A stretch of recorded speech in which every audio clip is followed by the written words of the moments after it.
Bienvenidas y bienvenidos ya al primer episodio de Parelio, un podcast sobre teoría crítica y crítica de la economía política. Hoy vamos a hablar de la difícil tarea de llevar al cine la principal obra de Karl Marx, o sea, El Capital. Pero vamos a partir del ensayo que al respecto llevó a cabo Alexander Kluge en su película de 2008, Noticias de la Antigüedad Ideológica. Parelio es un podcast dedicado a la discusión de ideas que giran en torno al marxismo, pero que tienen resonancia en la discusión teórica y política actual. El podcast es parte del proyecto Imaginación Política, Lenguajes y Modos Experienciales del Despojo, a cargo de la doctora Zenia Llévenes Escardo, del Departamento de Humanidades de la UAM Coajimalpa. Mi nombre es Yankel Peralta García, soy doctor en Filosofía por la UNAM y actualmente estoy haciendo una estancia postdoctoral en la UAM Coajimalpa, bajo la asesoría de la doctora Llévenes. Hoy nos acompaña para dialogar sobre el tema la maestra Diana Fuentes, filósofa marxista. En los controles y como moderador nos acompaña Pablo Javier Valle, pasante de Filosofía por la UNAM, y en la logística está también por ahí la doctora Cintia Martínez. Y bueno, sin mayor preámbulo, comenzamos, ¿no? Bueno, hasta donde me alcanza la vista han existido o existen, ¿no?, 3 proyectos explícitos de filmar El Capital, ¿no? El primero, ¿no?, que no pasó de las notas en papel, es el de Sergei Eisenstein. Se trata de un conjunto de anotaciones realizadas entre 1927 y 1928, que luego se publicaron en la traducción al inglés en la revista October en 1976. El segundo intento es la película de Kluge, precisamente, ¿no?, Noticias de la Antigüedad Ideológica, una película pues larguísima, ¿no?, de 9 horas, y que cuenta además con material adicional, ¿no?, de algo así como 2 horas. Pero bueno, enseguida volvemos sobre ella. Y el tercer intento es la película documental del mexicano Javier Toscano del 2020, ¿no?, titulada El Capital, y que fue el trabajo que dio un poco pie para este episodio, ¿no?, luego de su proyección en la Cineteca hace unos meses. Y bueno, como les decía, la película de Kluge se estrena en noviembre de 2008. Se trata de una película pues que está explícitamente motivada por el plan de Eisenstein de llevar al cine El Capital de Marx, ¿no? La película se divide en 3 partes de 3 horas y cacho cada una, ¿no? La primera parte se llama Marx y Eisenstein en la misma casa. La segunda parte, todos los objetos son personas encantadas. Y la tercera, las paradojas de la sociedad del intercambio. La película de Kluge pues tiene un enfoque, diríamos, entre comillas, vanguardista, en el sentido de que no es ni mimético ni didáctico, sino que es, yo diría, como metamimético, ¿no?, metadidáctico, por así decir. Esto es, pues, tematiza, ¿no?, discursivamente los problemas de la representación y ofrece una serie de imágenes fragmentadas o fallidas que mimetizan más bien la dificultad de imaginar el asunto como tal, ¿no? Y las dificultades tanto didácticas como miméticas, es decir, los problemas estéticos propiamente dichos, tienen que ver con los temas que Kluge recupera de El Capital, ¿no? Según mi modo de ver, aunque no sé si mis colegas aquí presentes estén de acuerdo, ¿no?, Kluge interpreta El Capital como una historia de la industria entendida, ¿no?, como el libro abierto de las fuerzas esenciales humanas, ¿no?, como dice el propio Marx en los manuscritos del 44. Y entiende también que se trata, en ese sentido, de una objetivación de la esencia humana y lo relaciona con la idea de Eisenstein de una teoría materialista del alma. Finalmente, y acaso sea la cuestión más dificultosa para Kluge, todo el dramatismo que esta historia de la industria puede llevar consigo puede ser opacado por o resultar incompatible con lo que de económico hay en el texto de Marx, ¿no? Tal incompatibilidad, creo yo, surge por el interés de Kluge en rescatar a Marx del positivismo marxista. Esto se traduce pues en un montaje que busca hilar o yuxtaponer una serie de discusiones en torno al marxismo, ¿no?, como la naturaleza del dinero, del fetichismo de la mercancía, de la revolución, de la poesía, etc. Es decir, una serie de temas que no son peculiares del Capital como tal, pero que giran en torno a la impresión política, cultural y teórica que ha dejado el marxismo. Pero bueno, más allá de esto, abro entonces el diálogo, ¿no? ¿Qué les pareció, Diana, Pablo, la película de Kluge? Pues a mí me parece un ejercicio extraordinario. Creo que claro, tienen las dificultades de las que ya hablabas, el problema de la representación, pero pues es muy provocador desde el inicio, porque recuperar el proyecto de Einstein, que a su vez habría tenido como motivo de inspiración el Ulises de Joyce, me parece que habla de el intento por llevar al cine o a la imagen cinematográfica algo que me hizo recordar aquella expresión de Marx en el prólogo a la primera edición alemana del Capital, donde recupera esa frase latina de date fábula narratur, ¿no? O sea, de Sí. ti habla la historia.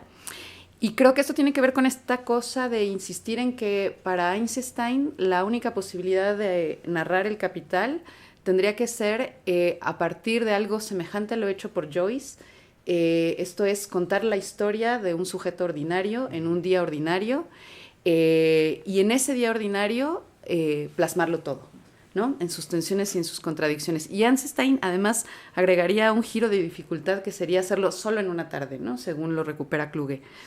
Y entonces creo que ahí lo que me parece es que hay el intento de mostrar que el Capital en su dificultad teórica, conceptual, ¿no? En su grado de abstracción, solo podría ser comunicado a su vez en un lenguaje cinematográfico que pusiera o fuera capaz de ponerlo ordinario.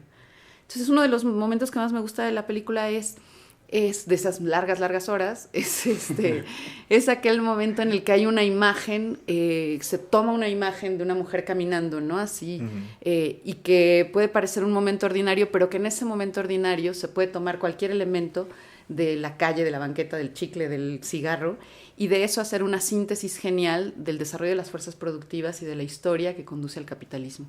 Claro, la segunda parte de la película, ¿no? Sí, Exactamente. Entonces, y que es súper benjaminiano, ¿no? Porque la huella yo creo, de la teoría crítica está en todo el film, ¿no? Está en todo el film, por ahí. Muy claramente, sí.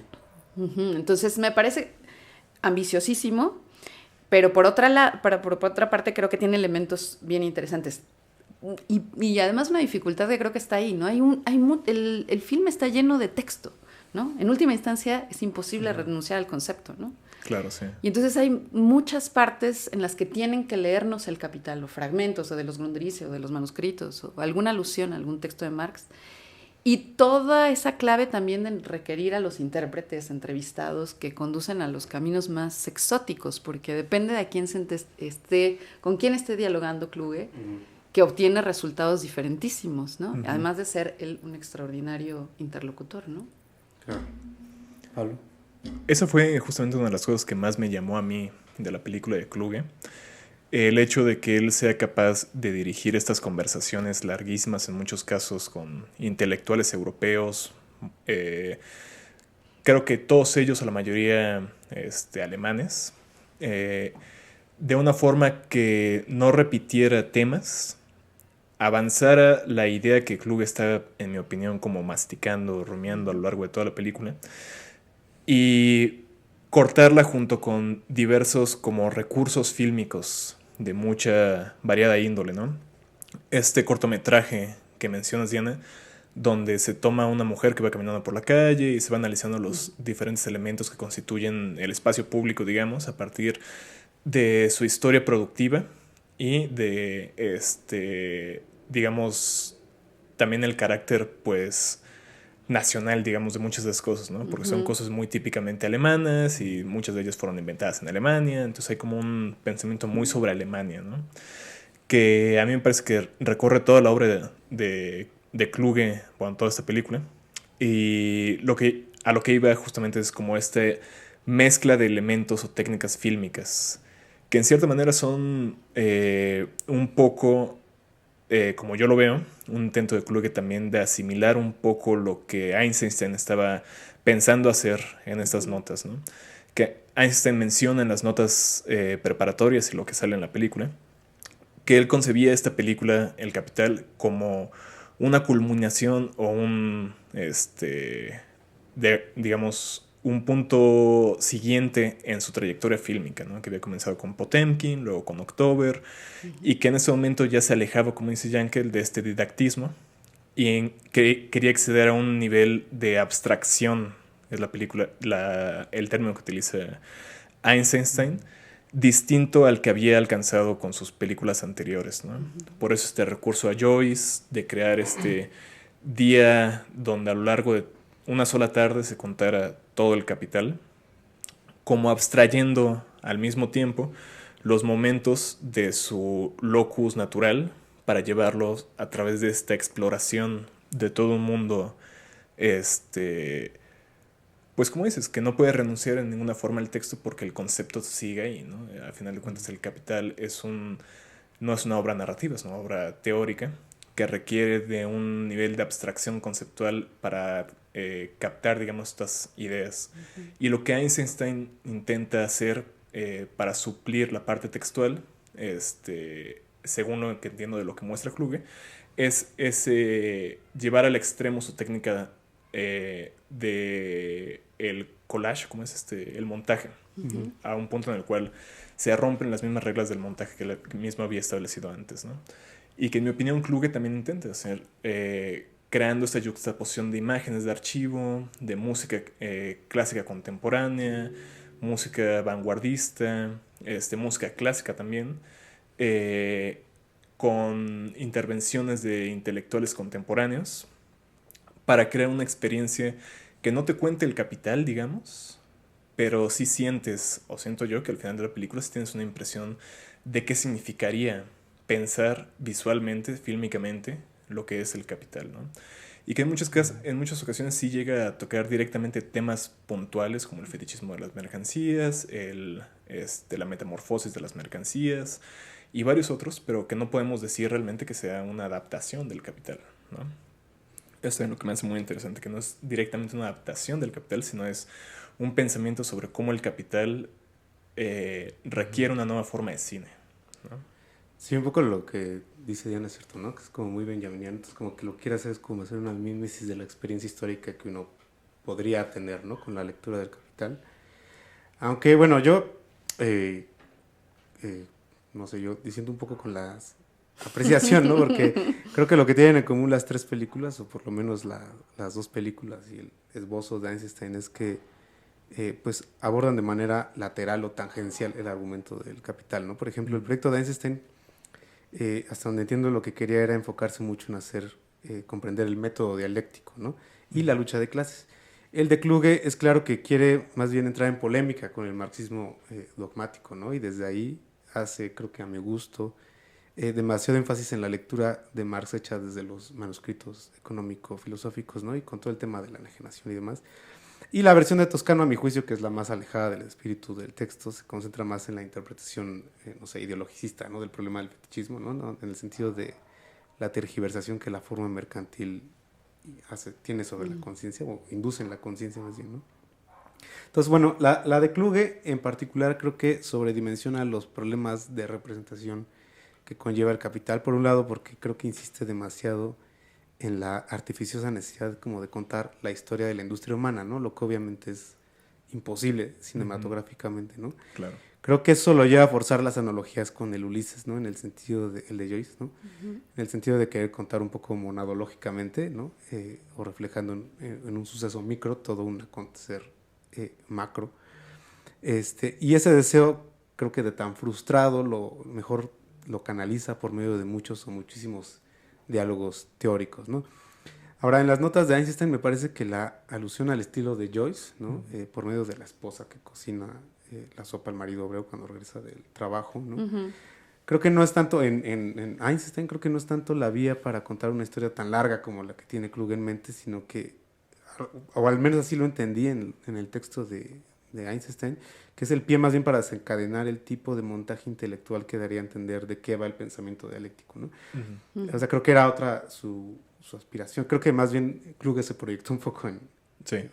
Y yo creo que algo que la cinematografía de Einstein tiene a su favor, en contraste con la de Kluge, es la capacidad de tomar como personajes principales a personajes masivos, ¿no? O sea, como en Octubre, ¿sí? Porque los dramas que uno puede extraer del Capital pues son dramas masivos, es decir, son correlativos al efecto agregado de los agentes sociales, ¿no? Como el drama del valor, del trabajo abstracto, de la explotación, de la acumulación originaria, ¿no? Todos esos temas que son peculiares del Capital requieren de la representación de personajes pues colectivos, ¿no? que Kluge pues simplemente parece eludir, o que más bien incluso está en el extremo opuesto, ¿no? De verlo desde un punto de vista más bien micrológico, ¿no? Y ahora la otra cuestión que me llama la atención es su discusión implícita y explícita, ¿no? Con el positivismo marxista, ¿no? Que es muy claro en su diálogo con Sloterdijk, pero también en sus constantes reservas de poder dramatizar los fenómenos económicos, ¿no? Tomados en los índices que los registran objetivamente. Y lo paradójico es que es que le toma poco más de 9 horas pretextar por qué no se puede dramatizar el asunto cuando de hecho, según yo creo, ¿no? Cada fenómeno consignado por Marx en el texto pues tiene ejemplos históricos que pueden ir acompañados de una explicación por parte de un experto o experta, ¿no? Luego creo que su resistencia al positivismo lo lleva un poco también a distorsionar la naturaleza de la dialéctica, ¿no? Por lo menos como yo la he llegado a comprender, ¿no? Para la dialéctica se trataría, ¿no? De seguir la determinación positiva factual hasta el punto en que su formulación categorial pues se revele como contradictoria, ¿no? Lo que en ese punto puede dar pie propiamente al despliegue del pensamiento crítico, ¿no? En ese sentido yo creo que el trasfondo dialéctico, las determinaciones positivas de Marx, no es lo que se pierde en la alienación o en la anegación, sino que lo que en esa anegación es expresada en determinaciones económicas que tienen como trasfondo más bien la lucha de clases, ¿no? O sea, creo que ese es el núcleo de la dialéctica en el Capital, pues, ¿no? Pero bueno, en fin, con esto abro la siguiente cuestión de orden más general, ¿no?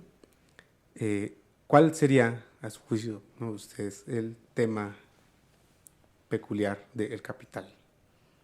Diana, Pablo. Pues yo volvería sobre algo de lo que dices, porque a mí el ver el film me hacía pensar en cuál es la intención de, digamos, de presumir la posibilidad de hacer una representación fílmica del Capital, ¿no? O sea, ¿cuál es la intención de eso?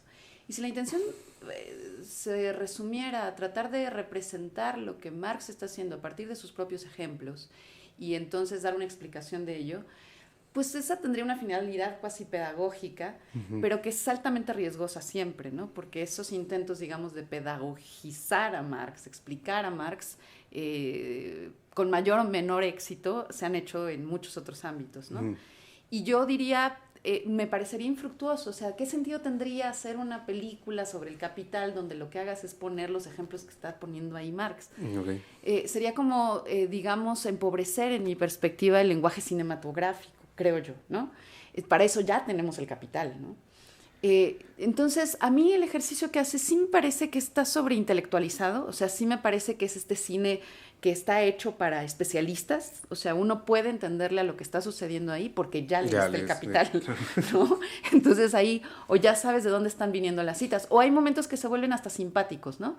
Esos dos actores que de pronto están leyendo y que no entienden nada, porque en realidad, claro, entender eso sí implica un proceso, ¿no? De interiorización de una forma del discurso que no es intuitiva. Y que creo que ahí está el punto, o sea, yo no sé cuál es el tema, digamos, que podría ser el centro de una posible representación cinematográfica del Capital, no sabría decirlo, pero creo que en todo caso lo que estaría en cuestionamiento es cuál es la intención de llevar al cine el Capital, ¿no? Okay.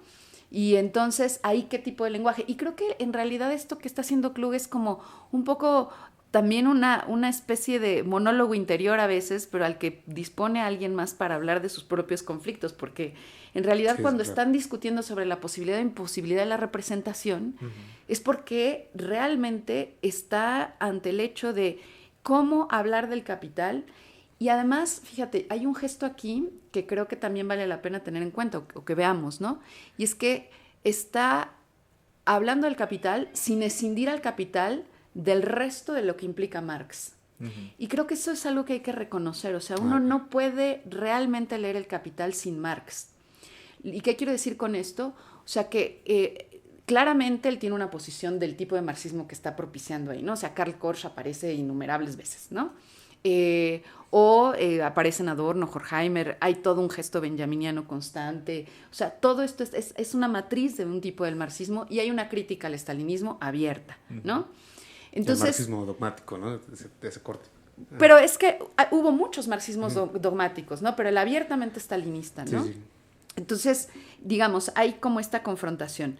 Pero al mismo tiempo creo que eso es algo que es cierto. O sea, uno no puede repentinamente suponer que hay una lectura aséptica del Capital que no implique, por otra parte, algo que decía uno de los entrevistados, que yo olvidé su nombre, uno que me pareció súper inteligente, que era un escritor además muy avesado en el marxismo, joven, y entonces que él decía, finalmente aquí el tema es que hay un Marx, que es el Marx, digamos, científico, entrecomillado esto con lo que querramos decir con ello, ¿no?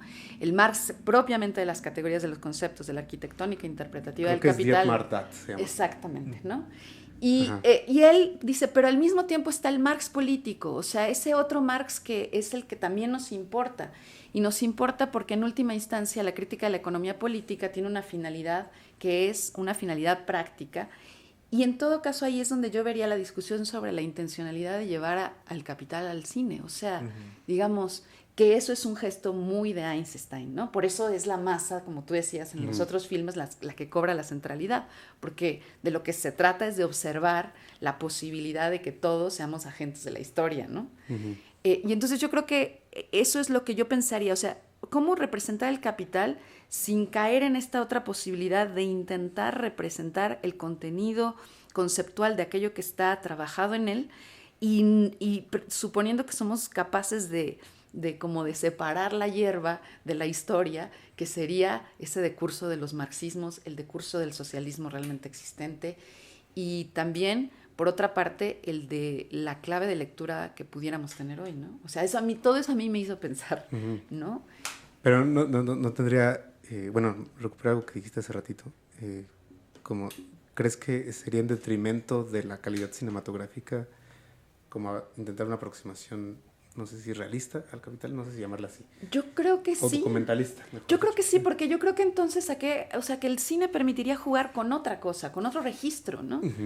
Y que como toda traducción tendría un margen de pérdida, ¿no? Pero que ese sería el juego posible, o sea, porque lo otro, lo que yo vería sería una intención casi pedagógica, que no está mal, pero entonces es otra cosa. Y yo lo que creo que ni siquiera en este filme Kluge está siendo fiel realmente al proyecto de Einstein, ¿no? O sea, tampoco está intentando eso, ¿no? Es como lo que le provoca. Está inspirado en exacto, ¿no? Es como, es el agente, es el motor inmóvil, ¿no? Pum, que lo lanza, pero que el resto no es más que un hablar en voz alta con otros para ver si eso se puede o no se puede. Y en lo que sí coincido plenamente contigo es que, claro, él ya tiene un enfoque muy claro del tipo de del Marx que le importa, ¿no? Y qué es lo que le interesa de Marx, y que creo que es todo escuela de Frankfurt, o sea, se le cuela por todos lados, ¿no? Lo desparrama. Eso pensaría. Ok. ¿Pablo? Yo también pensaría en términos muy similares a como lo dice Diana, ¿no? En el sentido de que obviamente Kluge no está intentando aquí simplemente hacer un trabajo didáctico para mostrar, pedagógico, para enseñar el Capital, sino que sí tiene muy claro una idea que quiere construir fílmicamente y que por eso recurre a tantos recursos técnicos fílmicos, poniéndolos en su yuxtaposición uno con otro, secuencialmente, para construir una idea que vaya más allá de los conceptos que está explicitando en los diálogos con estas personas, ¿no? O por ejemplo, me gusta mucho un diálogo con un músico que está como en un salón de clases, están hasta los estudiantes pasando atrás y le está explicando cómo se va construyendo los diferentes momentos de una ópera, y cómo los temas musicales se yuxtaponen y hacen un contrapunto, tanto rítmicamente como armónicamente, y cómo eso transmite una idea de conflicto y al final una cierta forma de transición dialéctica entre los momentos de la obra, ¿no? Entonces, más que enseñándonos con eso cómo Marx lleva a cabo una argumentación en el Capital, yo lo veo como Kluge intentando hacernos pensar a través del medio fílmico a la Marx, exactamente, ¿no? Y en ese sentido yo creo que, como dice Yankel, sí tiene aquí una idea muy clara de que lo que quiere rescatar es la dialéctica, pero también un tipo de marxismo muy particular, ¿no? Que es lo que ustedes dos han estado diciendo, que es al mismo tiempo una crítica hacia el estalinismo, hacia el positivismo, la defensa de una teoría crítica frankfurtiana, y que lleva consigo también, y eso es lo que le estaba comentando a Yankel hace rato, antes de que comenzáramos el podcast, sí siento que hay una especie de pesimismo que embarga toda la película, ¿no? Que al final pareciera que sí tenemos que seguir leyendo a Marx porque no nos queda de otra, porque hay algo que hacer, pero en cierta medida también como que ya no podemos hacer nada, ¿no?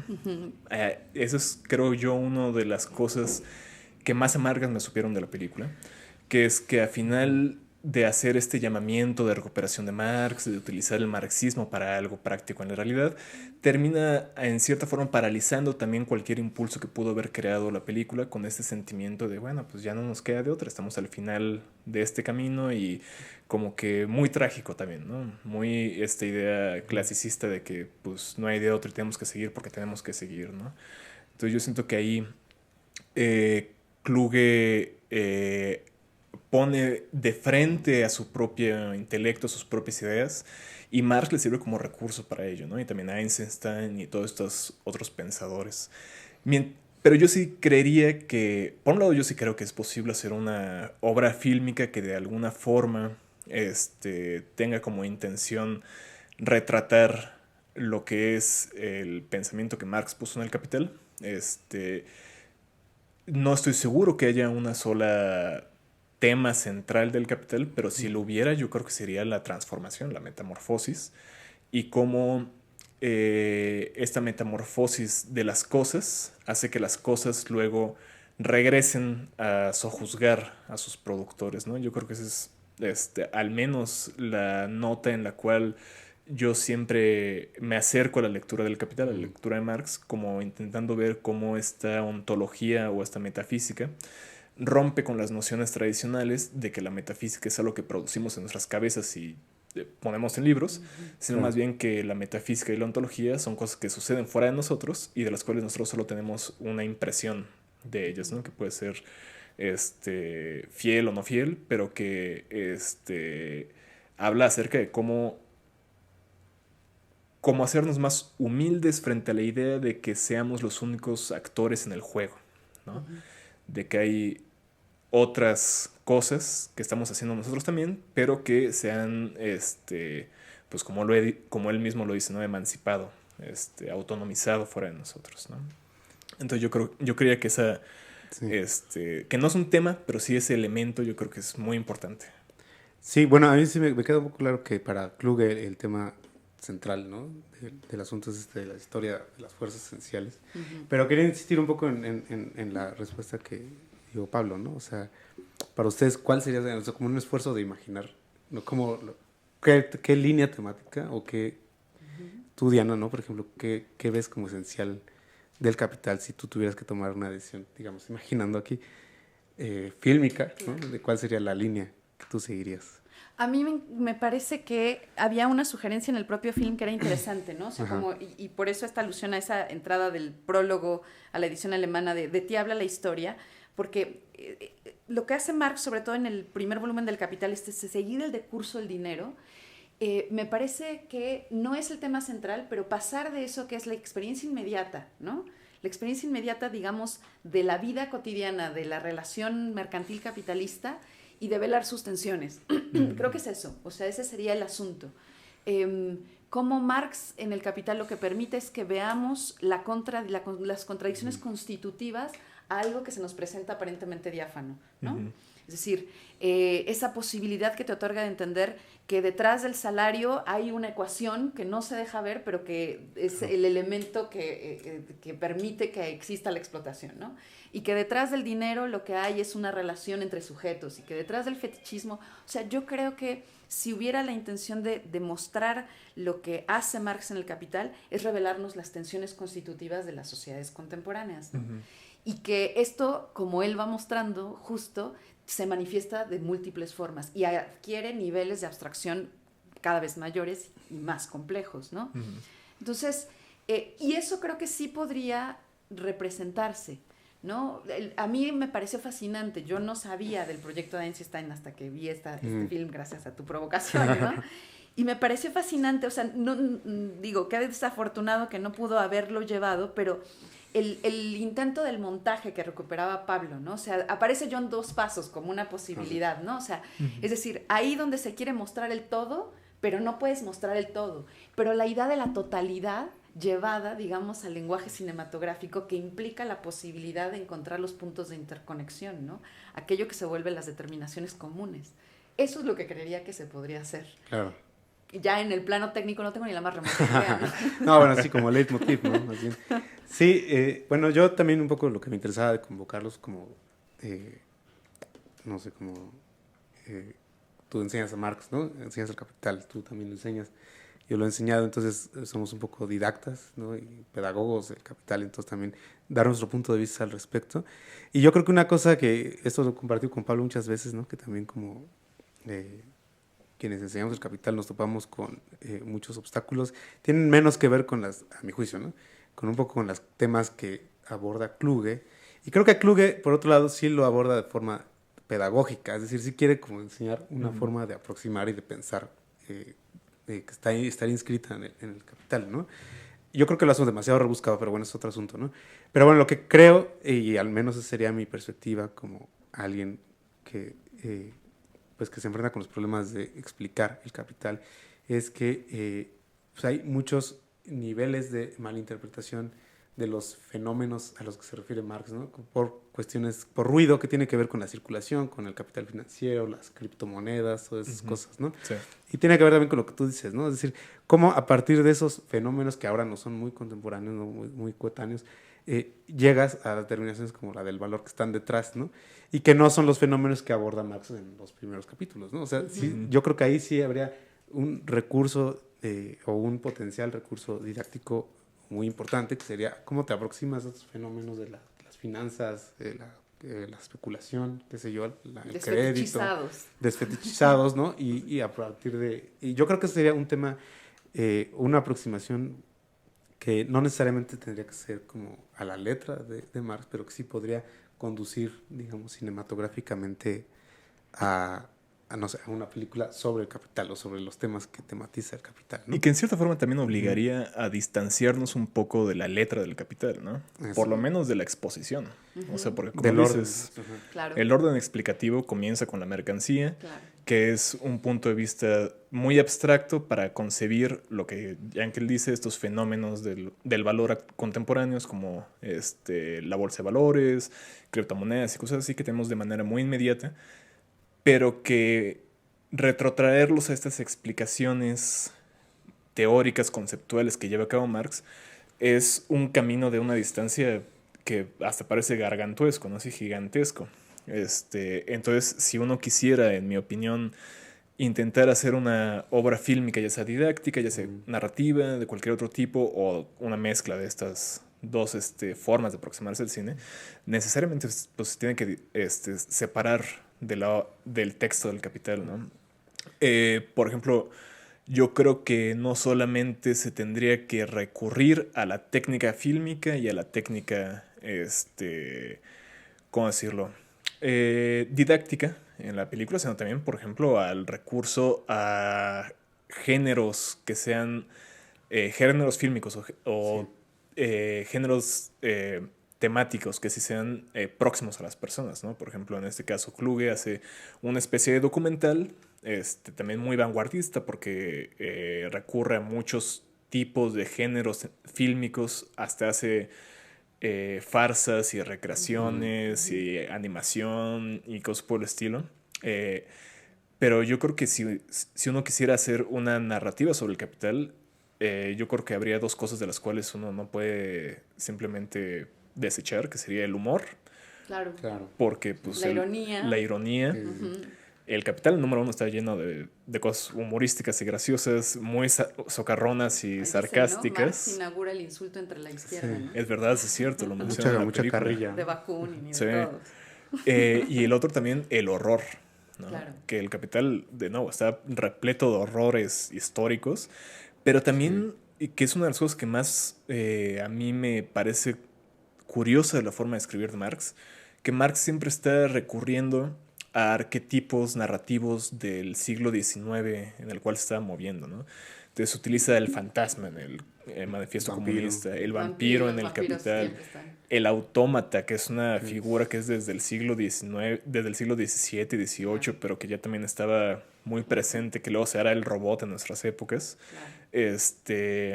Y utiliza una serie de cosas que están en la cultura popular de su tiempo, que no solamente le sirven como metáforas para ilustrar lo que está haciendo, sino que son, como metáforas, la imagen perfecta para transmitir esta serie de contradicciones, esta serie de desarrollos, ¿no?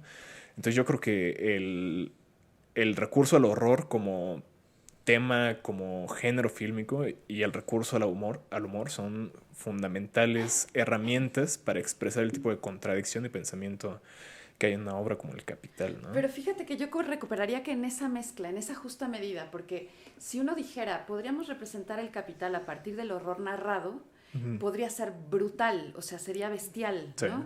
Es decir, la acumulación originaria o los capítulos dedicados a la jornada de trabajo, o sea, sería brutal. Sí.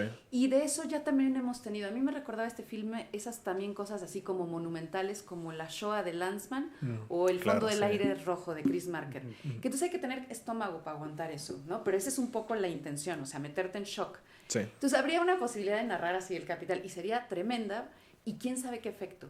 Pero la otra que tú dices que es ese componente que siempre está en el Capital, que es ese Marx burlándose, ¿no? O sea, de los liberales, de las Robinsonadas, y que es una dosis también súper pedagógica. O sea, el lugar que ocupa la ironía en el pensamiento moderno es fundamental, porque revela algo que no se puede revelar mediante ningún otro recurso retórico. Sí, así es. ¿No? Y entonces es un Marx muy poco científico, ¿no? Creo. Y además muy literario. Claro. O sea, un Marx que ya se enfrenta a la creación de imágenes, a la creación de narrativas, a la creación de personajes incluso. Y al final de cuentas el valor termina siendo también un personaje en El Capital, ¿no? O sea, lo vamos viendo transformarse, como vemos transformarse a un personaje en una novela. Sí, justo ese era mi punto con lo de el contraste entre Eisenstein y Kluge, porque creo que el enfoque de Kluge es más restrictivo, teóricamente, incluso en términos estéticos, porque su enfoque como micrológico, monológico, sí no compagina bien con la dimensión de las determinaciones que maneja Marx, ¿no? En cambio, creo que ahí Einstein sí tiene muchos puntos a su favor, claro, porque Einstein maneja personajes masivos. Sí, sí. Y entonces ver la circulación del dinero, ver, por ejemplo, la gelatina de trabajo, ¿no? La gelatina de trabajo abstracto, claro, es un agregado masivo. O sea, no hay forma de pensarlo de otra forma, y creo que una cinematografía como la de Einstein, pensada en ese nivel, creo que tendría más posibilidades de hacer inteligible, aunque no fuera como digamos literalmente o siguiendo el texto, el orden, pero sí por lo menos el tipo de fenómeno al que se refiere Marx, que son fenómenos masivos, ¿no? Eso. Que además incluso creo que en la película alguien lo menciona cuando dicen algo así como, es que solo Eisenstein y solo en este momento pudo haberlo hecho, ¿no? Porque número uno, el hombre era incansable, y número dos, tenía todos los recursos a su disposición, ¿no? Entonces, ¿cómo movilizas a las cientos, miles de personas que requieres para hacer una toma, por ejemplo... Como en octubre, sí. Ajá, como en octubre o en Potemkin, si no tienes detrás de ti a todo un momento histórico donde la forma artística del cine adquiere esta posibilidad de retratar cosas masivas como esta, ¿no? Y hacer experiencias masivas en general. Si nos ponemos muy benjaminianos con esta idea de que la determinación técnica del cine es ponernos a todos en un cuarto y experimentar la película colectivamente, pues... ¿Y el autor como productor? Exactamente, claro, sí. Bueno, volviendo a este tema de las imágenes y el hecho de que el Capital es bastante figurativo, ¿no? En su exposición.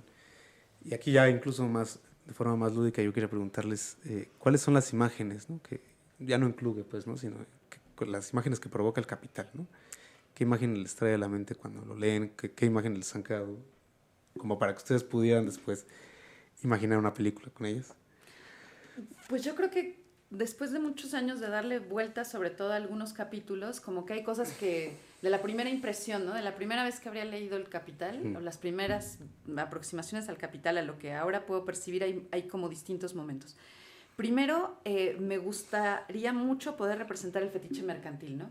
Okay. Ese lenguaje con el que Marx habla de, ¿no? Habrá que meterse, ¿no? También en el prólogo, ¿no? En las neblinosas comarcas religiosas para intentar explicar esto, que no se puede explicar de otra manera, ¿no? Entonces, y ahí donde de su testa de palo la mesa empieza a dar, ¿no? A cobrar vida por sí misma.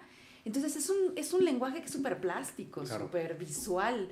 Y eso, y creo que algo efectivamente tan contraintuitivo y tan poco inmediato como entender el fenómeno del fetiche mercantil objetivamente operando, creo que solo se puede hacer así. Y Marx mismo recurre a eso. Entonces pensaría en esas, ¿no?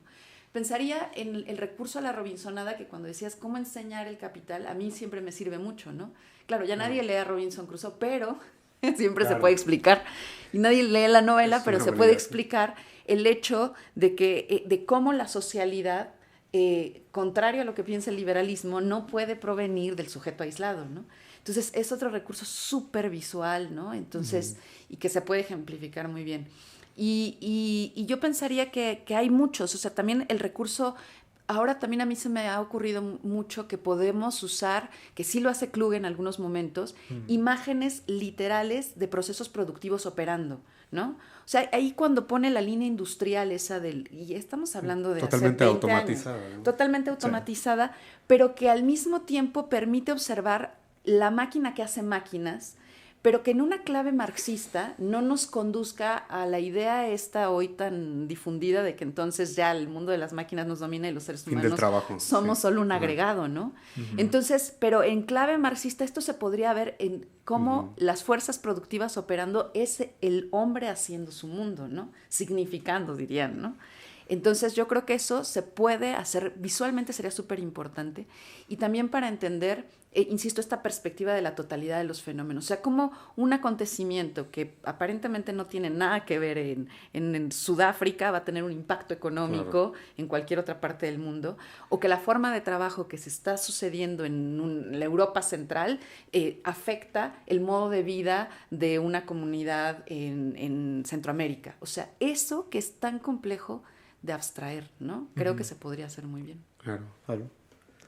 Yo estoy de acuerdo con Diana en este recurso a lo gótico, ¿no? Estas imágenes típicas decimonómicas góticas de... Por ejemplo, regresando a lo del vampiro, por ejemplo, ¿no? Este personaje clásico que luego Bram Stoker va a plasmar 10 años después del Capital en una novela. Y cuando Bram Stoker describe la forma en que el conde, primero John Harker, va a Valaquia, a Transilvania, a buscar al conde, porque el conde está buscando residencia en Londres. Pues, ¿qué no es eso? También el apartado del hambre camina del capital en el Capital, cuando dice Marx, es un hambre que comenzó en el mundo antiguo, y vamos a tomar el caso de los principados danubianos, ahí en Valaquia y en Transilvania, para ver cómo después esto pasa a las fábricas londinenses y llega y toma una forma distinta, como el conde Drácula, que ya no puede portar su vestimenta del mundo antiguo, se presenta de nuevo en la forma de un hombre refinado, burgués. Se trasviste del siglo XIX, ¿no? Entonces, hay ese pensamiento de la transformación visual, de lo gótico del mundo antiguo que reaparece en el mundo moderno, para también dejar de pensar que la modernidad es como que salida de la nada, sino que tiene también una historia, de todos esos elementos místicos, teológicos, que evocan imágenes como la de el aprendiz hechicero de Goethe, y por otro lado, este elemento que menciona Diana, que me gustó muchísimo, de cómo las repercusiones de una cosa que comenzó en otro lugar suceden a kilómetros de distancia y quién sabe cuánto tiempo después. Hay una película que me gusta muchísimo, que también cuando lleguemos a las recomendaciones voy a recomendar, que se llama El Señor de la Guerra, o algo así, donde sale Nicolas Cage, es sobre un traficante de armas.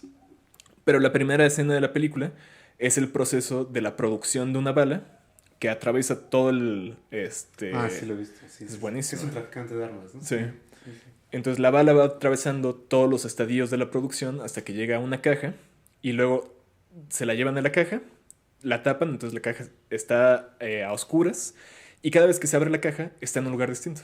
Entonces en uno está en Rusia, en otro está en África, en otro está en Latinoamérica, pero siempre con la idea de que esta bala va a terminar en algún lugar, y donde termina, en la cabeza de un niño en África, ¿no? Entonces hay una secuencia temporal, espacial, productiva, y que se realiza en su función específica como mercancía en la destrucción de una persona, ¿no? Que además el arma pues es una mercancía muy específica, porque es una mercancía no productiva, sino una mercancía destructiva, ¿no? Entonces, ahí hay varias tensiones. Fíjate, yo creo que ahí hay otra interesantes. peculiaridad de las imágenes de Marx al respecto, sobre todo en lo que tiene que ver con el seguimiento del curso de las mercancías, Ujú. porque no sé si se acuerdan, en el primer capítulo él contrasta, bueno, el estudio que él está haciendo con la merciología, que es el estudio de los valores de uso, y creo que un poco el corto que hace Klug, bueno, que pone Klug, o que cita Klug en la segunda parte, tiene más que ver con la merciología, es decir, con toda la historia de cómo se fabrican y un poco también lo de la bala. Sí. Pero creo que lo peculiar de Marx es no tanto ese seguimiento material, sino el seguimiento de la transmutación del valor, ¿no? De cómo, o sea, cómo el valor que está en esa cosa se transmuta y se continúa, pero no en la cosa, sino en el dinero en lo que se transforma y luego en el curso del dinero. Sí. Eso cinematográficamente creo que podría ser un elemento muy peculiar de la estética que está sugiriendo Marx, es decir, la transmutación o la transustanciación del valor, ¿no? Sí, sí, sí. Yo, una imagen que a mí siempre me ha... y que me acuerdo de lo gótico, porque uno de los comentaristas dice que la palabra que utiliza Marx al inicio del Capital, cuando dice que, como dice, la riqueza en el modo de producción capitalista se presenta como un enorme cúmulo, ¿no? Pero ahí el enorme es, la palabra en alemán es Ungeheuer, y entonces, no me acuerdo quién era el comentarista, dice que es un término gótico que se podría traducir por monstruoso. Entonces, cuando, si tienes esa connotación gótica, pues yo siempre me he imaginado que Marx quiere sugerir la imagen de un monstruoso, o sea, de una cosa como muy grotesca, pues repulsiva, ¿no? Entonces, una posibilidad de empezar el Capital o de narrar el Capital, incluso si uno quisiera empezar desde ahí, sería, no sé, con imágenes de bodegas, de centros comerciales, de tiraderos de basura, ¿no? Como una imagen muy grotesca de cúmulos enormes de mercancías, pues probablemente que van a ser desperdiciadas, no sé. Y otra imagen que siempre asocio es la de los grandes complejos inmobiliarios vacíos, ¿no? Por ejemplo, los que están en China, sí. ¿no? Que me recuerdan esa idea de Marx sobre la diferencia entre la demanda de consumo, o sea, la demanda efectiva de la sociedad por consumir, ¿no? Y satisfacer sus necesidades, y la demanda de dinero, es decir, que hay un mercado, una demanda que solamente quiere hacer circular el dinero, y aunque los valores de uso nunca aterricen, digamos, en el consumo efectivo, creo que también es una peculiaridad de las imágenes propuestas por Marx, ¿no? Porque usualmente en la economía normal pues se asume que toda demanda llega al consumo o aterriza en el consumo, ¿no? Como es la un ley de excelente punto, sí. Ajá, eso lo podemos filmar aquí en la Benito Juárez. La podemos filmar aquí cerca, si quisiéramos. Y bueno, otra menos obvia es quizá, pero siempre se me ocurre cuando hablamos de los temas de la crisis en Marx, ¿no? Imágenes, ¿no? De estafadores, de esquemas Ponzi, etcétera, todo que son como índices de antes ajá. Perdón, pero eso me recordó eso. Ya no recuerdo si es cuál de los entrevistados, pero que dice, bueno, también Marx, no sé si es Sloterdijk o alguno de ellos con los que conversa y dice, finalmente Marx también inventa al capitalista, ¿no? Sí. Y eso está buenísimo porque, claro, no es que se refiera a la invención del capitalista ni a los capitalistas como clase, sino la imagen que tenemos del capitalista, claro, interrelacionada con los ejemplos literarios que ponen, ¿no? Es decir, por ejemplo, está desde Molière hasta Balzac, ¿no? Pero esta imagen que tenemos del capitalista como este hombre obeso, ¿no? De levita y de sombrero de copa, y con dólares y nariz de puerco, sí. Es una imagen creada realmente desde el siglo XIX, ¿no? Sobrecargada luego de elementos culturales muy complejos, pero que me parecería muy interesante por lo que dices. Es decir, se crea también, porque cuando Marx dice también, el capitalista finalmente, ¿no? No nos interesan tanto individuos y sus motivaciones, deseos, lo que... Y que eso es súper importante para entender la crítica de la economía política. Para muchas personas el mal está en los sujetos, ¿no? O sea, es el capitalista malo, ¿no? Sí, es este señor que si lo convenciéramos de que puede intervenir en la sociedad de otra manera, entonces el capitalismo no sería tan depredador. Pero entonces una vez que despersonalizas al capitalista y que ves que entonces es ese decurso, esa digamos, dinámica, que además entenderlo, como tú decías, como procesual, es también fundamental. O sea, el capital no es una cosa, no es un objeto, no es algo que se posee, y que justo el discurso ideológico que quiere, digamos, que sostengamos el orden existente, más bien nos hace pensar eso. Los capitalistas son personas malas, ¿no? El dinero y el capital son cosas que se poseen, y no la interconectividad procesual. Pero entonces, ¿cómo concentrar esos personajes creo que sería importantísimo. Claro, eso sería un punto de como de una hacer una dramaturgia, o sea, sería el problema hacer una dramaturgia desde el Capital porque pues no sería imposible, bueno, no imposible, más bien sería tergiversar la naturaleza de la exposición, personalizar, ¿no? El drama en eso, ¿no? Como si fueran tratados como de buenos, malos y que las cosas estuvieran en el control, porque además justo una de las cosas de las tesis de la enajenación es que escapa, el efecto agregado de nuestras acciones escapa a nuestro control, ¿no? Entonces, sí. También, por ejemplo, en ese problema de la personalización y la despersonalización, a mí me gusta mucho un escritor que se llama H.P. Lovecraft, que es un escritor igual de terror, heredero de los góticos como Poe, como Bram Stoker y otros autores decimonónicos. Pero lo que Lovecraft pone sobre la mesa como innovación sobre el género de terror es muy interesante. Yo creo, y yo siempre he pensado que se relaciona mucho con la forma en que Marx expone el Capital, porque hay una despersonalización absoluta de las cosas a las cuales le estás teniendo miedo, ¿no? Siempre es aquí el monstruo, el vampiro, el zombie o lo que sea. En Lovecraft son conceptos inaccesibles a la razón humana, ¿no? Uh-huh. Entonces, Lovecraft es un terror del sustraer a la mostración, sustraer la imagen, para dejar solamente el espacio negativo, donde la incapacidad del intelecto humano llena el espacio con aquello que es capaz de asimilar, que es un puro horror, ¿no? Y una locura al final de cuentas, ¿no?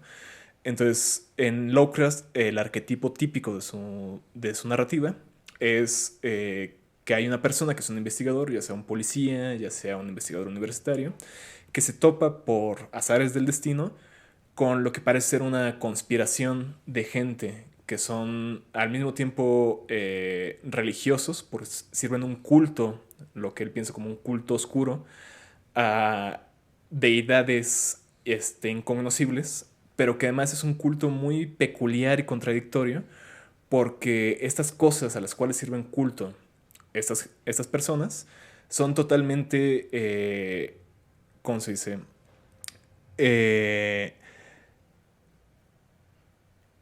Perdón, se me fue la palabra. Pero... Inacibles.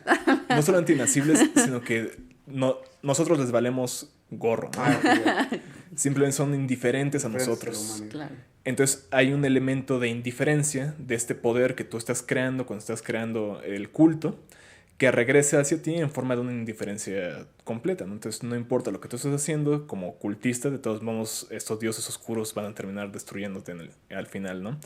Pero en otra forma, estas personas, a lo largo de su actividad cultista, van adquiriendo las apariencias de estos dioses incomprensibles, que cuando finalmente son traídos a la presencia, Lovecraft las describe como amasijos incomprensibles de cosas que están casi por azar puestas unas junto a otras, ¿no? Como amasijo de mercancías, ¿no? Pero estas personas van adquiriendo las características físicas externas de esta cosa inmaterial e inexistente en la terrenalidad. Entonces van adquiriendo también estas apariencias como animalísticas, como... Lovecraft lo pone en términos muy reaccionarios al decir que son degeneraciones de un tipo humano, pero nosotros podríamos imaginar no degeneraciones, sino expresiones de un tipo social, ¿no? Entonces se van presentando en la fisicalidad de las personas los tipos, bueno, las relaciones sociales de una manera visual, ¿no? Sí, es que además es un poco el tono en el que Marx presenta el efecto, cómo se vive la experiencia de las leyes del capitalismo, pues, ¿no? De las leyes coactivas de la competencia, incluso la ley de la caída de la tasa de ganancia es un poco así, pues es una cosa que escapa completamente al control de la gestión capitalista y que se les impone como... como ley externa, dice. No solo, pero como ley externa, pero como algo extraño, pues algo sí, como completamente fuera de su control, ¿no? Bueno, una película pues no puede, cualesquiera que sean las imágenes que elijamos, ¿no? Pues no puede evitar montar o narrar la historia desde algún punto de vista, ¿no? Y en esto me acuerdo justo de Dietmar Dad, ¿no? Que dice que el punto de vista del Capital es, más bien, que Marx plantea en el Capital las cosas desde el punto de vista del capitalismo, del capitalista o del capital, ¿no? Yo quería preguntarles a ustedes, ¿cuál creen que es el punto de vista que se podría asumir en una hipotética película, ¿no? Que imaginaron ustedes, o que asume el propio Marx en el Capital. O sea, una lógica distinta a esta otra, ¿no? Es decir... Sí, no. O sea, Edmar dice que lo que hace Marx es narrar o explicar el capital desde el punto de vista del interés capitalista. Entonces pensémoslo desde otro ángulo sería. ¿Cuál podría ser? Yo creo que ahí sí hay por ejemplo, cuando uno entra al capital o cuando se enseña el capital, cuando se discute el capital, sí, para no caer en este pesimismo muy propio de Kluge, muy propio de la escuela de Frankfurt, ¿no? Que justo lo que ve es la operación de la enajenación y esta máquina que todo lo absorbe, todo lo subsume. Yo creo que una posibilidad de lectura a otra es la de la resistencia, ¿no? O sea, ¿dónde está el margen de la resistencia a eso? Es algo que, aunque Marx lo pone, no es el centro realmente, ¿no? O sea, ¿dónde está la posibilidad de que, digamos, podamos observar los puntos de quiebre de esto que parece la máquina perfecta, ¿no? ¿Dónde está la posibilidad de reconocer que en esa afirmación marxiana de que son las condiciones históricas del desarrollo del capitalismo, la condición de posibilidad de la emancipación, ¿dónde lo ves? ¿No? Porque lo que pareciera verse solo es la máquina que absorbe todo. Y por eso las sensaciones, no hay salida, ¿no? Si todo lo mercantilizas, si todo lo compras, si todos somos asalariados y todo, entonces ¿dónde está lo otro? Y lo otro sí está en el capital, claro, sí, ¿no? Sí. Y lo otro sí está en el capital, aunque aparezca repentinamente solo en ciertos escenarios. O sea, aunque aparezca solo en los momentos en los que se pelea por la jornada de trabajo, en los momentos en los que... Pero es porque no está en el centro de la mirada de Marx. Eso no significa que no exista. Entonces, a mí me gustaría esa otra historia. A mí me gustaría la historia de cómo hemos sobrevivido a esto. O sea, cómo a pesar de todo aquí estamos, ¿no? Y cómo a pesar de todo es posible mirar más allá del horizonte de posibilidad que nos dan las condiciones de reproducción social contemporánea. Y cómo si hay puntos de fractura y de quiebres efectivos constantes, ¿no? Eso me gustaría. Ok. Vale. Yo, por un lado, creo que estoy en contra de lo que Dart, no recuerdo el nombre del teórico. Dart. Dice acerca del punto de vista del capital, ¿no? Por un lado, yo creo que el punto de vista del capital no es el capital mismo, aunque sí la exposición sea de la interioridad del capital, ¿no? Claro. O sea, yo creo que ya cuando se llega al tema de la crisis, de la caída de la tasa de ganancia, en el libro tercero, pues se revela que el capital es realmente el punto de vista de la clase obrera, pero en cuanto representante de un futuro posible, que está siempre en semilla para germinar, ¿no? Y que siempre está en manos de esas personas encontrar estos puntos de fuga, crisis, grietas, espacios de posibilidad en los cuales lo que parece ser una sistematización cerrada, totalizante, que nos está todo el tiempo retrotrayendo a su interior, no es tan sólida como parece, ¿no? Es como la armadura de un caballero. O sea, la armadura del caballero tú la ves desde fuera y se ve perfectamente todas las placas entrando en contacto unos con nosotros. Pero debe ser incomodísima. Debe ser incomodísima por un lado. Pero pesada. Pesada. Pero siempre están estos huecos, claro, en los cuales entra la daga y termina el caballero, ¿no? Entonces, yo creo que el punto de vista, estoy de acuerdo con Diana en el que tendría que ser este punto de vista de encontrar la grieta, la fisura. Y yo creo que Marx es el punto de vista que adopta en el Capital. O sea, sí, es lo que creo, sí. Yo creo que de nuevo es un elemento de ese pesimismo frankfurtiano, el pensar que Marx está pensando el Capital desde el Capital. No puede ser, o sea, más bien que no puede hacer, porque seguramente se podría hacer un ejercicio así.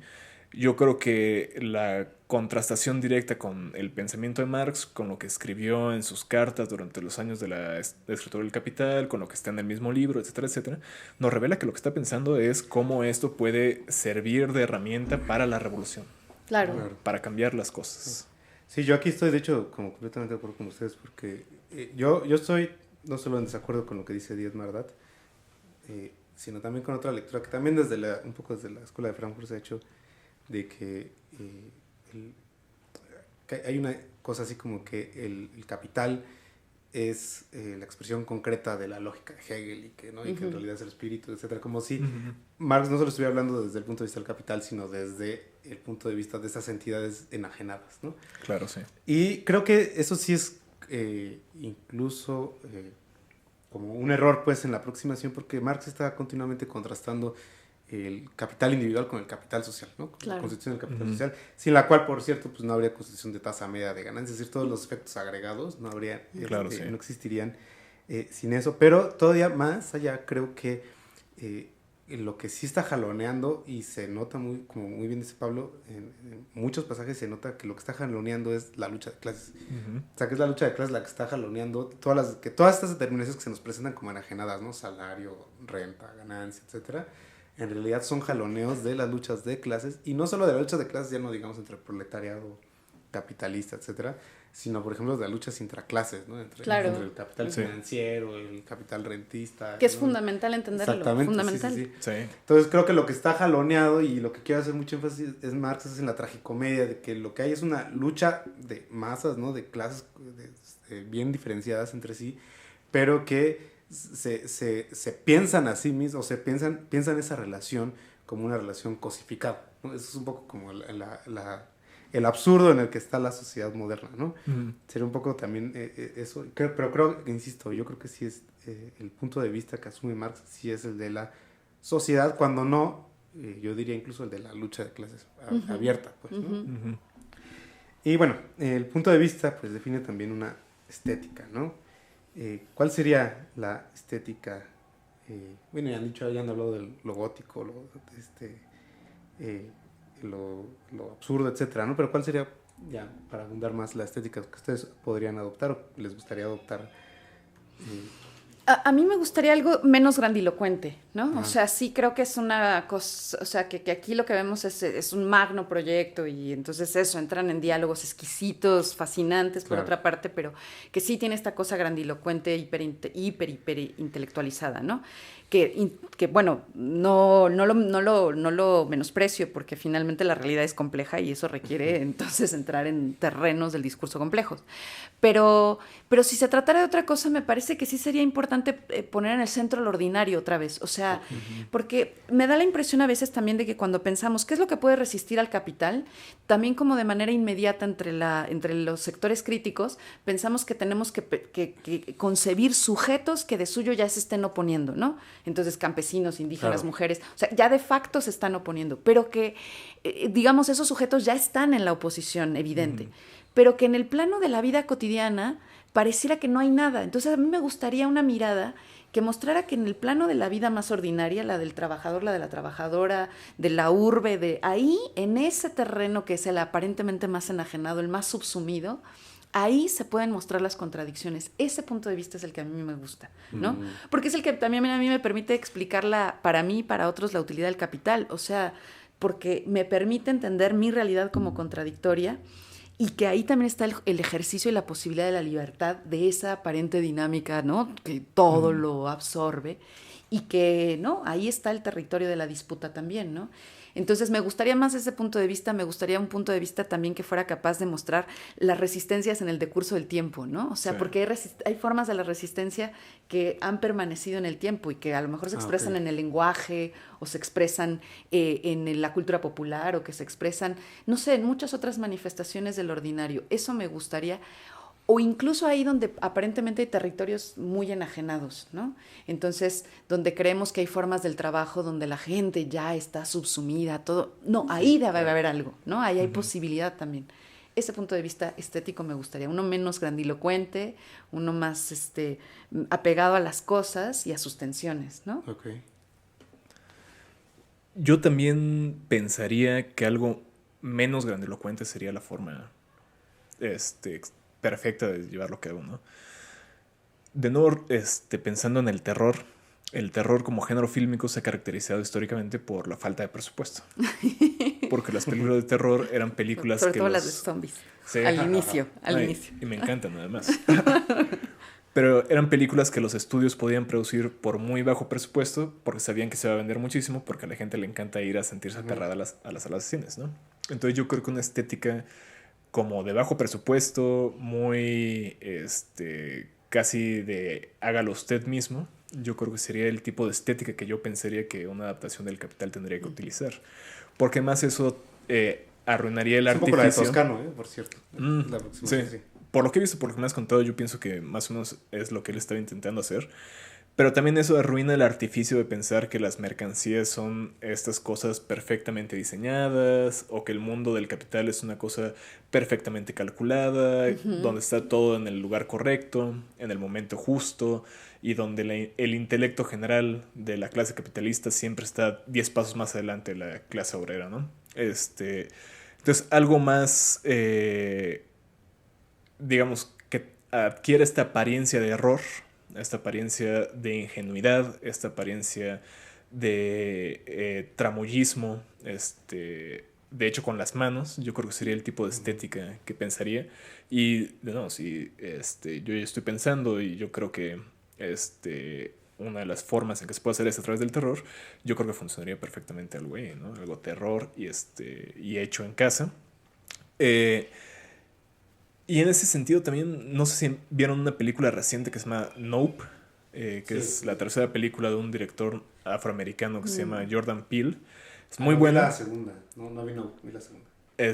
La tercera es muy buena, porque es una película sobre una familia que tiene un rancho de caballos, donde van sucediendo cosas extrañas y resulta ser que ellos piensan que hay un ovni por ahí y cosas extrañas, ¿no? Funciona muy efectivamente el terror. Pero la estética es sumamente simple porque son sets como campiranos, muy rancheros, donde se ve todo pues, lleno de polvo todo el tiempo, entonces como que no hay mucho espacio para la prolijidad, pero está filmada de tal manera que las tomas son muy prolijas. Entonces lo que tú estás viendo en la toma son cosas, digamos, muy... no muy pulidas, mientras que la toma por el contrario es extremadamente pulida. Entonces ese tipo de contradicciones también yo creo que se podrían aprovechar para crear disonancias. Sí, yo creo que uno de los problemas estéticos o que se presentarían si uno quisiera aproximarse visualmente al capital es justamente eso, ¿no? Que se refiere a fenómenos que no pueden ser dramatizados, digamos, con el antropocentrismo o la antropometría del cine, pues, ¿no? Y que habría que aludir como con estos recursos, ¿no? Como de lo siniestro, del terror, etcétera. Pero yo creo que un problema muy peculiar del capital, y es algo que dice Hans Magnus Enzensberger en la entrevista, ¿no? Que es maravillosa, creo que es la mejor de todas. Pero yo ahí estaba en desacuerdo con él porque él decía que había un problema en la teoría marxista, se entiende, de que desestima los casos particulares, ¿no? Y entonces ahí, lo que yo estoy aquí diciendo de que Marx habla de efectos agregados, etcétera, creo que no implica la desestimación de los casos particulares, porque yo creo que Marx, ¿no? Y ahí junto con Hegel incluso, tiene una comprensión más bien como estadística, o sea, no se trata así como de una totalidad que domina a todo el mundo, ¿no? Sino estadística en el sentido de que, por ejemplo, ¿no? Si tú promedias los lados de triángulos rectángulos que no guardan las mismas proporciones, el promedio no es un triángulo rectángulo, ¿no? Por supuesto. Ajá. Entonces, cualquiera que maneje como una noción de estadística sabe que hay esa diferencia, o sea, la media no representa para nada cada caso, ¿no? Pero claro, déjame nada más objetar que yo creo que lo está diciendo sobre cierto marxismo, que no lo está atribuyendo a Marx. Ok. Eso diría. Sí, pero bueno, ahí, independientemente de eso, o más bien a propósito de eso, creo que ahí el problema estético es que cómo representas, y que creo que tiene que ver ahí el terror, pues, ¿no? Esos fenómenos agregados, masivos, que se vuelven siniestros en su diferencia con los elementos, ¿no? Que se agregan a ellos, ¿no? Y que son efecto de esa agregación. Claro, entonces creo que ahí el reto dramatúrgico sería un poco ese, ¿no? Y que tiene que ver con el hecho, por ejemplo, ¿no? De que una cosa es el interés de clase y otra cosa es el interés de cada individuo, aunque pertenezca a esa misma clase, ¿no? No necesariamente coinciden, por lo general incluso ni coinciden, ¿no? Por ejemplo, el interés de cada capitalista con el interés de la clase capitalista como tal, ¿no? Para nada coinciden, etcétera. Sí. Ese tipo de dramas serían los que habría que ver cómo, o bueno, que se podría ver, ¿no? Cómo filmarlos, ¿no? Porque no es, creo, para nada... Y claro, su irracionalidad constitutiva, ¿no? Este factor con el que Marx está jugando todo el tiempo, ¿no? O sea, la idea de que desmontar todo el artilugio discursivo de la modernidad sobre que está operando sobre la razón de la política, de la economía, de la ciencia, de bla, bla, bla. Y entonces, ¿cuál? En el centro esto es irracional, porque no hay ninguna racionalidad sobre el hecho de acumular valor, para exponerlo una y otra vez en un ciclo que no tiene fin, ¿no? Entonces, yo creo que ese sería fundamental, mostrar esa aquí no hay tal, ¿no? Esto Claro. que se nos mostraba como toda esta, como el gran descubrimiento de la modernidad no es más que puro oropel, ¿no? Sí. Y que también, disculpe por interrumpir, Sí, pero sí, no, dale.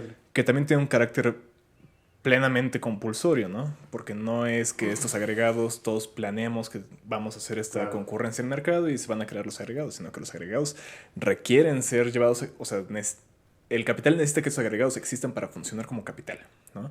Entonces las partes constitutivas de esta totalidad que tienen que estar en marcha tienen que ser introducidos en estos procesos de producción, en esos procesos de distribución, en esos procesos de realización del capital de manera obligatoria. Uh-huh. Pero muchas veces no se presenta como un acto coactivo externo. Eso sería, digamos, Marx pone el contrapunto con el mundo clásico y el mundo medieval, donde las relaciones de coacción directa pues obligaban al campesino a ir a laborar la tierra, ¿no? Mientras que aquí cada vez es más sutil la presencia de este carácter compulsorio de las cosas. Y Entonces esto- también se presenta, disculpen, como, No, perdón. como el horror de que yo mismo decida ir a hacer las cosas. Pero aquí yo diría que además el factor marxista del asunto, porque aquí, digamos, también creo que hay como una percepción, sí, ya está muy popularizada, pues, ¿no? De que existe la explotación, de que Claro. nosotros mismos nos explotamos porque trabajamos más de lo que debemos en lugar de dormir o descansar o pasear, ¿no? Pero eso parece ser solo el efecto de eso, de la voluntad individual, ¿no? Que Sí. es el discurso liberal, Sí, sí, o sí. o lo que habría que combatir es el consumismo, ¿no? Entonces un Sí, consumo claro. responsable. O sea, todo eso que en realidad ven los problemas, pero todos los ven separados, ¿no? Y yo creo que el elemento que tú destacas, el marxista propiamente sería la capacidad de ver que eso, ¿no? Ese valor agregado está ahí, pero somos nosotros, Así es, ¿no? sí. Y entonces, pero somos ahí jugándonos todos en un ejercicio colectivo que es lo más abstracto del asunto, ¿no? Sí, sí, sí. Bueno, hemos hablado un poco de lo que se nos ocurre visualizar, ¿no? Y cómo lo visualizamos. Pero también está la pregunta y un poco también es un poco la tónica de Kluge, ¿no? Kluge hace mucho énfasis, a mi juicio demasiado, en la dificultad que conlleva representar el capital. Y bueno, para retomar esa línea, ¿cuál sería para ustedes lo más difícil de explicar o de representar en el capital? Incluso atendiendo a su experiencia como profesoras y profesores.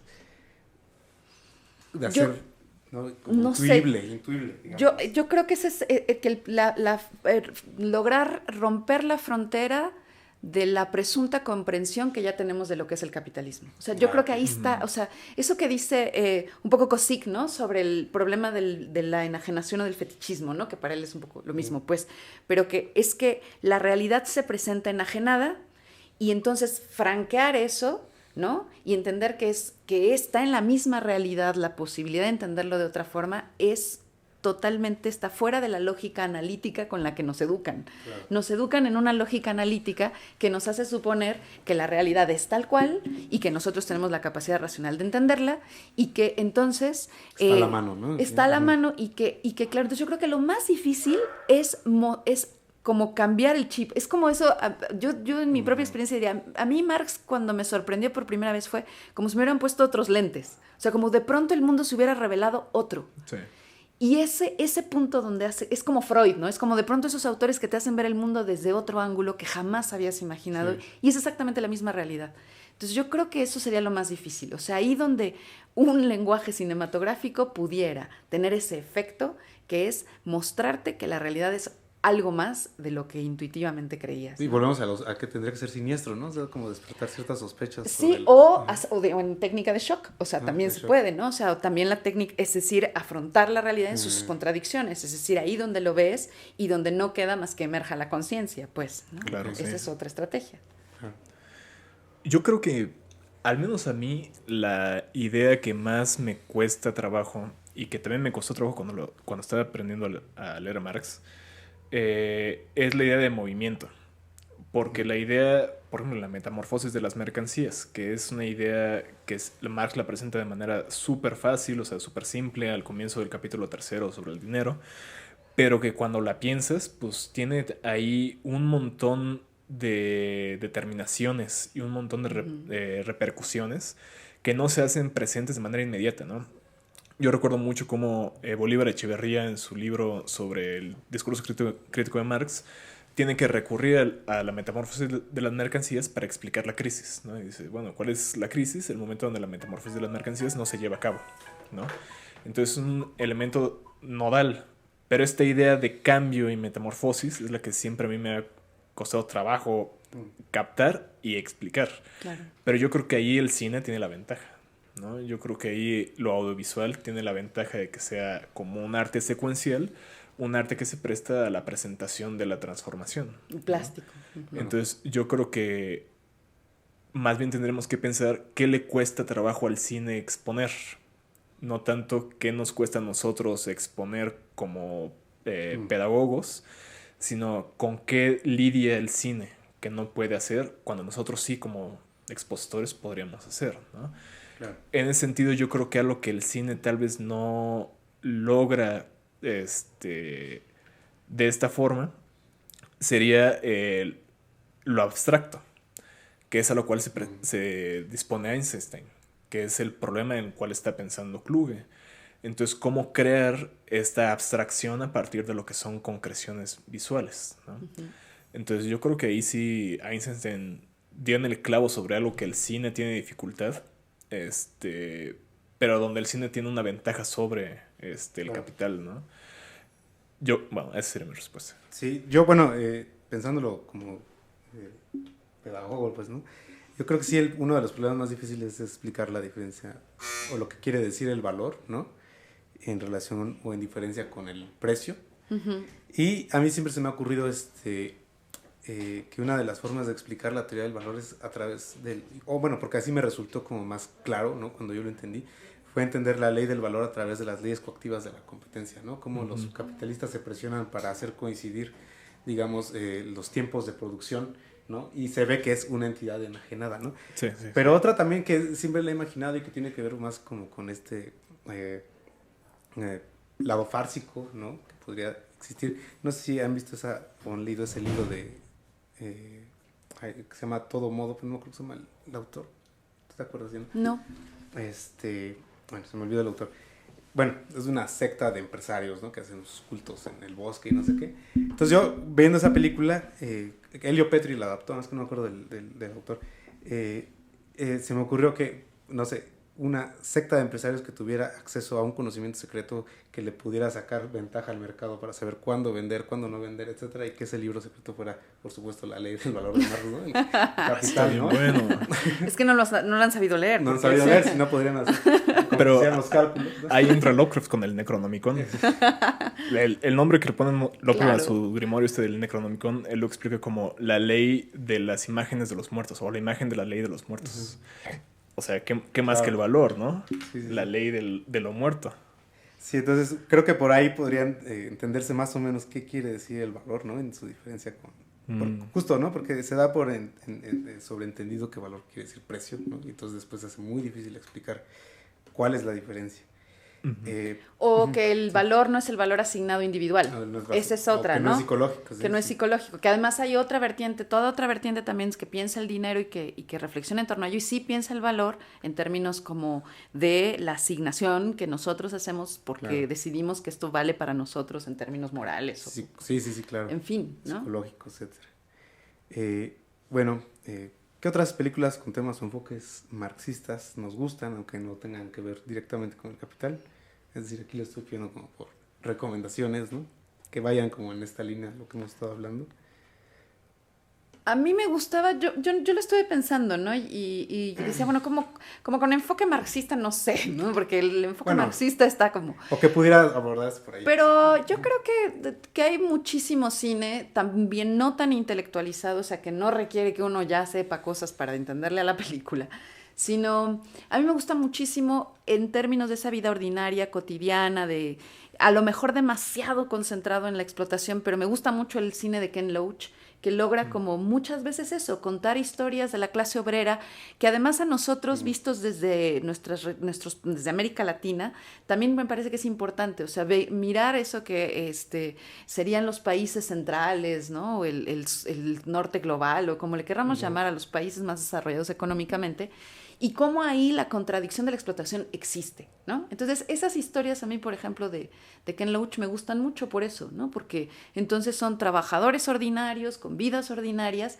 a las que les pasa el capitalismo por encima, ¿no? Ujú. Y claro, algunas pueden ser muy, muy negativas porque literal pasa encima de ellos, pero muestra la contradicción. Pero yo pensaría que en términos generales a mí me gusta el cine y que podríamos pensar que tiene este enclave siempre en tanto sea capaz de mostrarnos la contradicción, ¿no? De la realidad. Okay. Y también un cine y una narrativa que no sea complaciente, ¿no? Porque ya con esto yo quisiera como darle la vuelta de tuerca al inicio de la provocación de Kluge, ¿no? Es decir, si es Joyce y si es el Ulises, es porque es una literatura que desestructura todo. O sea, que no es complaciente ni con nuestra percepción de la realidad, ni con el lenguaje, ni con la narrativa, ni con el tiempo, ni con lo que consideramos que debe ser narrado, ¿no? Y tampoco con el lugar del sujeto lector. Entonces, yo creería que si volviendo sobre esa provocación, que es el Ulises de Joyce, ¿no? Y que te hace estallar el cerebro cuando intentas leerlo, yo creo que esos ejercicios que te ponen en choque también son importantes. Entonces, un cine que de pronto hace eso, que logra desestructurar la manera en la que ordinariamente entiendes las cosas, ¿no? Eso me parece súper marxista. Okay. Como en el manejo del material, pues, ¿no? Y de la imagen, y del lenguaje, y de la historia, y de la narrativa, y del tiempo, y de todo lo que es posible jugar, ¿no? Yo estoy de acuerdo con Diana. Igual tuve muchos problemas para pensar, y le estoy diciendo a Yanker hace rato, en películas con temáticas marxistas, con aproximaciones marxistas. Pero yo creo que Diana tiene toda la razón al decir que un espíritu marxista tendría que ser aquel que disloque las cosas y nos haga ver lo ordinario de una manera distinta, ¿no? Supraordinariamente, o como queramos verlo, ¿no? En ese sentido, la película esta que recomendé hace rato de el traficante de armas, que se llama El Señor de la Guerra, es una película que a mí me parece muy buena porque te hace pensar en una dimensión de la economía que generalmente no observamos como parte del capitalismo, ¿no? Cuando vemos el capital pensamos en la producción de mercancías, en la distribución de las mercancías, en el consumo, en el capital mercantil, capital financiero y ya, ¿no? Pero también hay un papel de la violencia en la economía que está subyacente en todo el capital, pero que la violencia también tiene una dimensión económica que muchas veces no vemos, ¿no? Entonces, esta película de El Señor de la Guerra, a mí me llamaría a pensar que nos hace ver la economía de manera distinta, ¿no? A sacarla, a dislocarla de alguna forma.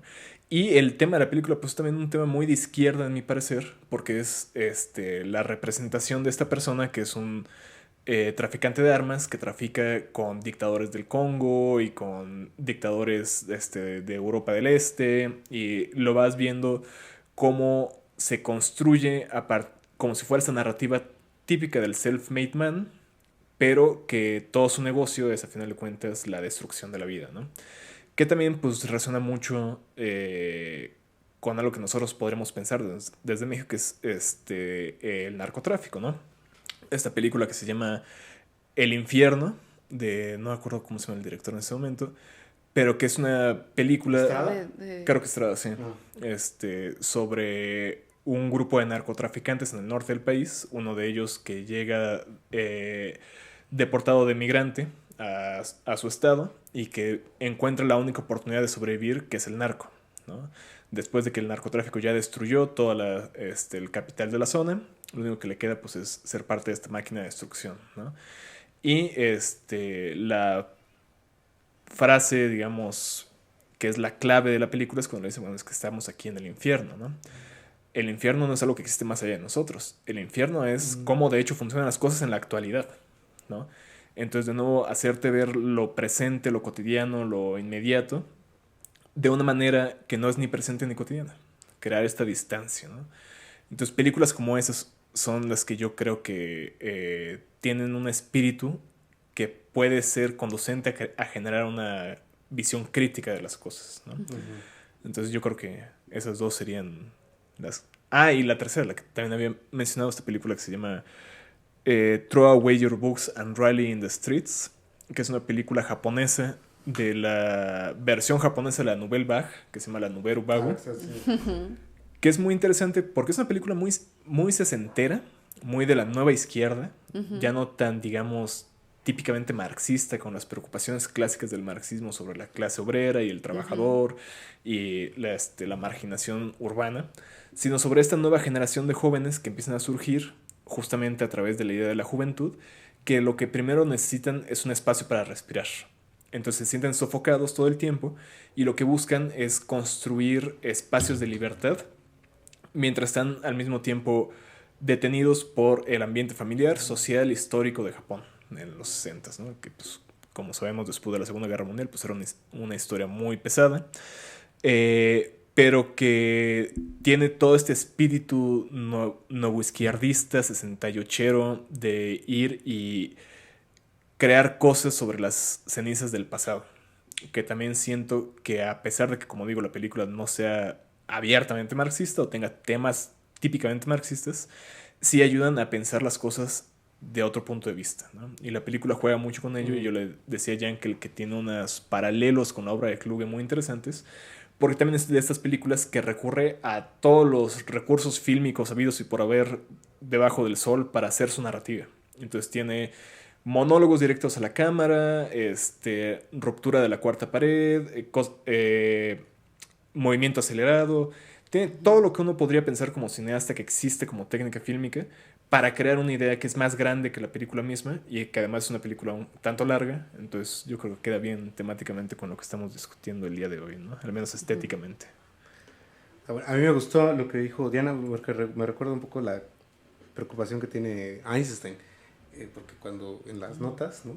Dice que lo que le preocupa de filmar El Capital, o es curioso, pues, ¿no? Cuando habla de filmar El Capital, le preocupa pensar cómo filmar o inducir el pensamiento dialéctico. No tanto, digamos, el tema, ¿no? Es lo que le preocupa, claro, es cómo motivar, digamos, una representación dialéctica de la realidad, ¿no? Creo que eso es todavía más claro en Einstein que en Kluge, pues, ¿no? Y creo que Einstein tenía incluso ahí el enfoque más próximo al espíritu crítico, incluso, ¿no? Porque como dice Pablo, Kluge es un poco más, no sé, pesimista.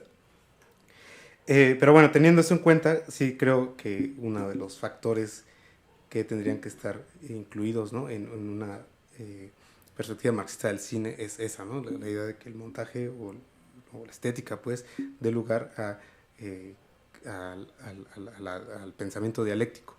Y creo que en ese sentido es donde el cine, un cine de inspiración marxista o dialéctica, si se quiere, pues tendría que romper con el realismo, obviamente. Pero ahí lo curioso es que tendría que romper con el realismo siguiendo, o a veces mi juicio, siendo muy realista en cierto sentido, ¿no?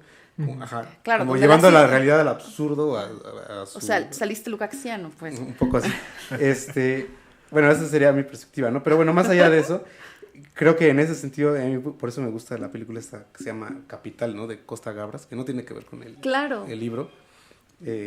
Pero es un poco absurdo el hecho de que la historia es la de un banquero que asume la nueva dirección de un banco internacional, ¿no? Creo que es. Y entonces lo que hace, por recomendación de su esposa o de su novia, para asentar su poder, ¿no? Es que lo que quiere es despojar a los viejos directivos y su esposa, que está a la sazón leyendo sobre la revolución china, le recomienda hacer una revolución maoísta dentro de... Entonces, digamos, ese tipo de absurdos que además están dentro de una narrativa que es muy realista, es lo que creo que es lo que la hace dialéctico, pues, ¿no? No claro. Solo, y otra es la de La propiedad ya no es un robo, de Elio Petri, que es historia de un cajero, un chavo que trabaja de cajero en un banco y que desarrolla una alergia al dinero, ¿no? Y entonces lo que se vuelve ladrón hormiga, ¿no? Pero lo único que roba son valores de uso, ¿no? Entonces, digamos, ahí hay como otra, y la historia igual es como muy absurda, ¿no? Y incluso él se la pasa leyendo El Capital, si no mal recuerdo, ¿no? Entonces creo que un poco el tono ese es el tono como que podría asumir, o que cuando yo leo El Capital me imagino, ¿no? Pero bueno, en fin. Y cuyo contenido podría ser cualquiera, o sea, ciencia ficción, o sea, claro, lo que fuera, ¿no? Que ese es el punto de no caer en la moralización de cuál sería el contenido específico del Capital, ¿no? No, sí, claro. Sí, no, lo que criticaba más bien de Klug es eso, como el pesimismo, pues, ¿no? Como, Ujú, y Sí. y la sobreintelectualización que a mí a cierto punto hasta me dio, como le decía a Pablo, me dio el síndrome del ángel exterminador, ¿no? De que ya empecé a ver la película a las 3 horas y dije, ay, ya tengo que acabar de ver toda, ¿no? O sea, no puedo simplemente dejar de verla porque ya hice ese compromiso, Sí, no sé, intelectual conmigo mismo, no sé. claro, sí. Entonces creo que es hacerlo como por ahí, se hace un poco cansón, ¿no? Y no sé si necesariamente se le hace un favor. Pero bueno, en fin, no sé, ¿no? Tampoco lo estoy censurando, ¿no? Pero bueno, pues con esto, no sé si quieran decir algo más, Nada, ¿no? Con esto gracias. terminamos. Quiero agradecerle a Diana, ¿no? Por su participación, por sus brillantes comentarios, y a Pablo también por sus comentarios y el apoyo técnico. Y bueno, pues nos vemos en el siguiente episodio, pues vamos a hablar de criptomonedas, ¿no? Sí, las bitcoins, Criptocomunismo. que además ahorita está bien bueno el tema, se está cayendo el mercado, entonces es un buen momento. Confiaron. Sí. Y también recordar a todas Sí. las personas que nos estén escuchando que nos pueden seguir ya sea en el canal de YouTube, en la página de Facebook, en la página de Instagram. También estaremos en Spotify Ajá. y seguramente también en TikTok, ahí con algunos videillos. Y todos nos pueden encontrar como Parelio. Ok. Entonces, Jax, ¿algo Pues, más? todo. Gracias. Nos vemos. Gracias, Diana. Chau. Muchas gracias, Diana. Entonces, A ustedes. aquí terminamos.